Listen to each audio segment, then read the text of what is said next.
Hi Madhu, hi ఎలా hi. ఉన్నావు? So good. Actually Madhu, marriages made in heaven అంటారు కదా. లవ్ మ్యారేజెస్ బెటరా, నీ దృష్టిలో అరేంజ్ మ్యారేజెస్ బెటరా? ఏ రాయి అయితుంది ఎప్పుడు నెత్తి పగల కొట్టుకొని. అదే అంతే అంటావా? మరి అంత అలా అనేసావేంటి నువ్వు? ఇప్పుడు ఎందుకంటున్నంటే అరేంజ్ మ్యారేజెస్ వరుసలు చూసి తర్వాత అటు తరాలు ఇటు తరాలు చూసి వాళ్ళ నేపథ్యం ఏంటి వీళ్ళ నేపథ్యం ఏంటి అని చూసి ముహూర్తాలు పెట్టి అనుకున్న ముహూర్తానికి తాళి కట్టిన పెళ్ళిళ్ళు కూడా నిలబడట్లేదు. అలాగే లవ్ మ్యారేజ్ మనసులు కలిసి ప్రేమించుకొని పెళ్లి చేసుకొని ఎన్నో షెట్ కిందనో ఎన్నో గుళ్ళనో పెళ్లి చేసుకున్న వాళ్ళు కూడా ఎక్కువ కాలం ఉండట్లేదు.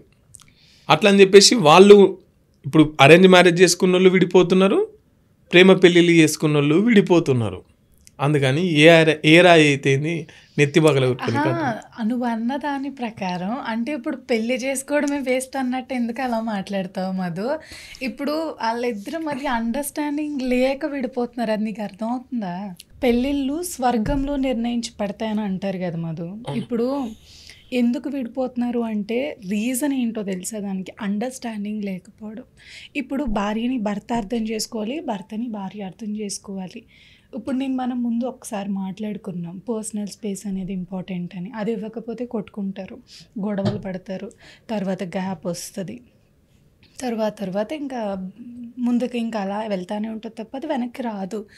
నువ్వు ఏదైనా ఒక డిసిషన్ తీసుకునేటప్పుడు you have to think. Future గురించి నువ్వు ఆలోచించి నిర్ణయం తీసుకోవాలి. ఇప్పుడు నాకు కోపం వచ్చింది నేను అరిచేస్తానంటే కాదు, రేపొద్దున్న అది ఎఫెక్ట్ అయ్యేది నీ లైఫ్ మీదే. ఇప్పుడు మ్యారీడ్ ఉమెన్ ఒకలా చూస్తారు, పెళ్ళైన అమ్మాయిని ఒకలాగా చూస్తారు, డైవర్స్ అయిన అమ్మాయిని ఇంకొకలా చూస్తారు. అంటే చూసే విధానం కూడా మారిపోతుంది. అయ్యో పెళ్ళైపోయిన అమ్మాయి జోలికి వెళ్ళకూడదు, ఇన్ కేస్ రెస్పెక్ట్ ఇస్తారు. విడాకులు తీసుకున్నాం గోకుదామని చూస్తారు. పెళ్ళి అవలేని అమ్మాయి పెళ్లి చేసుకోవడానికి ట్రై చేస్తారు, అది లవ్ చేయడానికి ట్రై చేస్తారు. అంటే అమ్మాయి లైఫ్లో ఒక హ్యాపెండ్ అయిన థింగ్ వల్ల ఇంత చేంజ్ వస్తుంది. కాబట్టి యూ హ్యావ్ టు థింక్. నువ్వు ఇప్పుడు జస్ట్ డెసిషన్స్ తీసేసుకుని నువ్వు నాకు వద్దు అని విడాకులు తీసుకున్న తర్వాత నువ్వు సింగిల్గా ఉండలేవు లైఫ్ టైం. ఇంకొక పెళ్ళికి వెళ్తావు, కంపల్సరీ నువ్వు ఇంకొక పెళ్ళి చేసుకుంటావు. అది కూడా ఫెయిల్ అయితే మారాల్సింది నువ్వు. ఫస్ట్ ఆఫ్ ఆల్ నీ ఆలోచన ధోరణి మారితే ఎవ్రీ మ్యారేజ్ ఉంటుంది. ఎందుకంటే నువ్వు గట్టిగా పట్టుకున్నావు అనుకో, అవతల వాళ్ళు లాగలేనంత గట్టిగా పట్టుకుంటే తెగిపోదు.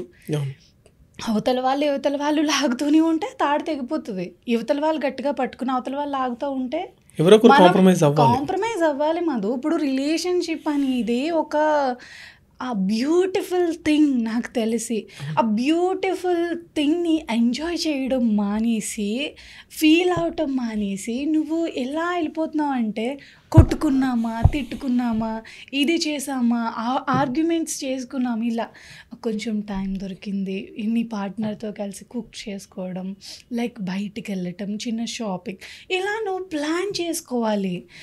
వాళ్ళు టైం ఇవ్వట్లేదు ఎవరికి టైం ఇవ్వరు. You have to create your own space with your husband అని నేనంట. ఇప్పుడు అరేంజ్ మ్యారేజ్, లవ్ మ్యారేజ్ నిలబట్టలేదు అంటే కారణం మనలో ఉంది ప్రాబ్లం, మ్యారేజ్లో లేదు. కంప్లీట్గా మనలోనే ఉంది. అరేంజ్ మ్యారేజ్ చేసుకున్న వాళ్ళు ఇప్పుడంటే లవ్ మ్యారేజెస్ వచ్చాయి మధు. ప్రీవియస్ అయితే మన తాతలు ముత్తాతలు అందరూ అరేంజ్ మ్యారేజెసే కదా. వాళ్ళు ఏకంగా ఏమి ఊహ తెలియని టైంలో పెళ్లి చేసుకుని చాలా హ్యాపీగా ఉన్నారు. అలాగా అంత హ్యాపీగా ఎందుకున్నారు? అండర్స్టాండింగ్, మా ఆయన గౌరవం, రెస్పెక్ట్ ఉంటే మధు 100కి 200% రిలేషన్ స్ట్రాంగ్గా ఉంటుంది. గౌరవం వీడెంతలే అని అనుకుంటే ఏ రిలేషన్ ఉండదు. నువ్వు ఎంత పెద్ద స్థాయిలో ఉన్నా నీ హస్బెండ్కి గౌరవం ఇవ్వి, నీ టైంని కేటాయించు. ఆయన ఇవ్వకపోతే కూర్చోబెట్టి మాట్లాడు, ఇది అండి ఇలా ఉంటుంది అంతే. కూర్చోబెట్టుకుని అరుచుకొని ఇది చేసుకుని కొంతమంది చాలా సిల్లీగా బ్లాక్స్ చేసుకుంటారు. ఆ వాట్సాప్లో బ్లాక్ చేసేయడం, మాట్లాడకపోవడం, ఇంకెక్కువ ఇది కోపం చేస్తారు. వస్తుంది. ఇంకెక్కువ వస్తుంది. ఇప్పుడు నువ్వు మాట్లాడి సాల్వ్ చేసుకోవాలి తప్ప, నువ్వు సైలెంట్గా ఉంటే దూరం ఇంకా పెరుగుతుంది తప్ప దగ్గర అవ్వలేం. వాళ్ళు అర్థం చేసుకుంటారు. నాకు ఈగో వచ్చేసింది, నాకు కోపం వచ్చేసింది, ఆయన దగ్గరకు వచ్చి ఓదార్చాలంటే ఆయన కోపం వచ్చి ఉంటుంది నువ్వు మాట్లాడిన ఇష్యూ గురించి. నువ్వు వెళ్ళి ఓదార్చాలి. అలా నువ్వు చెయ్యవు. ఆయనే రావాలి, ఆయనే బుజ్జగించాలి, ఆయనే తినిపించాలి. అన్నీ అబ్బాయే చేస్తే ఏమంటారు, నేనే చచ్చిపోయి, నేనే ఇదైపోయి, నేనే ఎందుకు వచ్చిన జీవితం అని అబ్బాయిలు అనుకుంటారు. అమ్మాయిలు అబ్బాయిలు బోత్ ద సేమ్. నేను జెండర్ వేరు అని అంటారు కానీ మనసు ఒకటే కదా. ప్రతి ఒక్కరు ఆలోచించే విధానం ఒకటి. ప్రతి ఒక్కరికి సెన్సిటివ్ పార్ట్ ఉంటుంది. కానీ వాళ్ళు అర్థం చేసుకోక గొడవలు పెట్టుకోవడం, డైవోర్స్ దాకా వెళ్ళిపోవడం, విడిపోవడం ఇలా జరుగుతుంది. అంతేగాని వాళ్ళు కూర్చుని మాట్లాడుకుంటే సాల్వ్ అయ్యే ప్రాబ్లమ్స్ చాలా ఉన్నాయి. ఇప్పుడు అరేంజ్ మ్యారేజ్ చేసుకున్న వాళ్ళు ఎంతో హ్యాపీగా ఉంటారు. లవ్ మ్యారేజ్ చేసుకున్న వాళ్ళు కూడా చాలా హ్యాపీగా ఉన్నారు. కానీ కొంతమంది చిన్న చిన్న ఇష్యూస్కి డైవోర్స్ దాకా వెళ్ళిపోతున్నారు. Because no understanding, no commitment. నువ్వు లేకపోతే నేను బ్రతకగలనన్న ధైర్యం వచ్చేసింది ఇప్పుడు ప్రతి ఒక్కరికి. ఆర్థిక స్వేచ్ఛ ఎక్కువైపోయింది. ఫైనాన్షియల్ ఫ్రీడమ్ వచ్చేసింది ప్రతి ఒక్కరికి. నువ్వు లేకపోయినా నేను బతుకుతా, నువ్వు ఉండేందుకు. ఏదో ఒక భర్త అంటే, ఒక భార్య అంటే ఒక లైఫ్లో సమ్ టైమ్స్ ఉపయోగించే వస్తువు లెక్కనే చూస్తున్నారు తప్ప ఇతని జీవితంలో భాగస్వామి అనేవారు గుర్తించలేదు. ఇప్పుడు మనం ఉదాహరణకి అర్ధనారీశ్వర తత్వం ఉంటుంది మన సైడ్. హిందూ సంప్రదాయం, ఏ సంప్రదాయంలోనైనా అర్ధనారీశ్వరి తత్వం తెలియని వాళ్ళు ఎవ్వరు లేరు. ఇప్పుడు భగవంతుడు శివయ్య సగ భాగాన్ని ఇచ్చేసాడు పార్వతీదేవికి, భార్యకి. అంటే భార్యకి అంత ప్రాధాన్యత ఇస్తున్నాడు ఆయన. ఇప్పుడు మళ్ళీ గుండెల్లో విష్ణుమూర్తి స్థానాన్ని ఇచ్చేశాడు.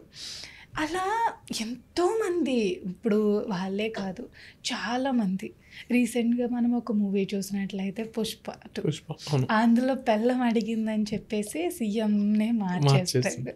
అదొక అంటే నేను ఆ స్మగ్లింగ్ని ఆదర్శంగా తీసుకోవద్దు.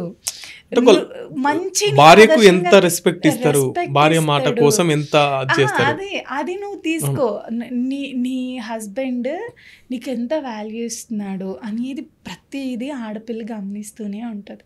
సైలెంట్గా ఉంటారు కానీ ఆడపిల్లలు చాలా తెలివైన వాళ్ళు. ప్రతిదీ గమనిస్తూ ప్రతిదీ గుప్పెట్లో పట్టుకుంటారు వాళ్ళు.